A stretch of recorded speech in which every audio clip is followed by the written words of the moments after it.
हम अपने जीवन में खुशियों की तलाश में घूमते रहते हैं। आज अरबपति रतन टाटा जी के एक इंटरव्यू में से आपको बताना चाहूंगी कि खुशी क्या है।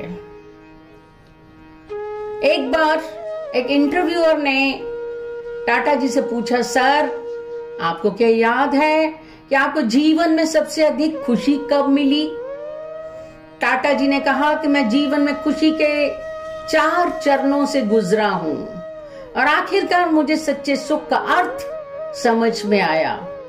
पहला चरण धन और साधन संचय करना था, लेकिन इस स्तर पर मुझे वह सुख नहीं मिला जो मैं चाहता था। फिर कीमती सामान और वस्तुओं को इकट्ठा करने का दूसरा चरण आया, लेकिन मैंने महसूस किया कि इस चीज का असर भी अस्थायी है और कीमती चीजों की चमक ज्यादा देर तक नहीं रहती। फिर आया बड़ा प्रोजेक्ट मिलने का तीसरा चरण। वह तब था जब भारत और अफ्रीका में डीजल की आपूर्ति का 95% मेरे पास था। मैं भारत और एशिया में सबसे बड़ा इस्पात कारखाने का मालिक था, लेकिन यहां भी मुझे वो खुशी नहीं मिली जो मैं चाहता था। चौथा चरण वह समय था जब मेरे एक मित्र ने विकलांग बच्चों के लिए व्हीलचेयर खरीदने के लिए कहा।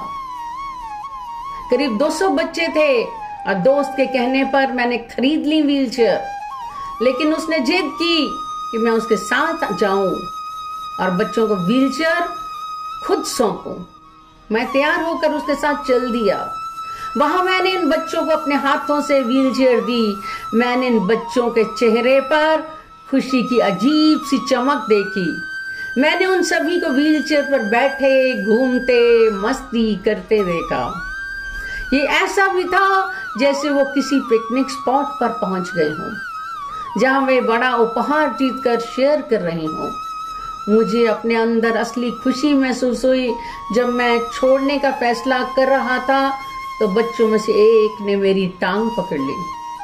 मैंने धीरे से अपने पैर छुड़ाने की कोशिश की, लेकिन बच्चे ने मेरे चेहरे को देखा और मेरे पैरों को कसकर पकड़ लिया। मैं झुक गया और बच्चे से पूछा, क्या तुम्हें कुछ और चाहिए? इस बच्चे ने मुझे जो जवाब दिया, उसने मुझे सिर्फ झकझोरा ही नहीं बल्कि जीवन के प्रति मेरे दृष्टिकोण को पूरी तरह से बदल दिया। इस बच्चे ने कहा, सर मैं आपका चेहरा याद रखना चाहता हूं ताकि जब मैं आपसे स्वर्ग में मिलूं तो मैं आपको पहचान सकूं और एक बार फिर आपका थैंक यू कर सकूं। इस कहानी से हमें समझ में आता है कि हमें अपने अंतर मन में झांकना चाहिए। ये मनन अवश्य करना चाहिए कि जब हम इस दुनिया को छोड़कर जाएंगे हमें किस रूप में याद किया जाएगा। जय श्री राम।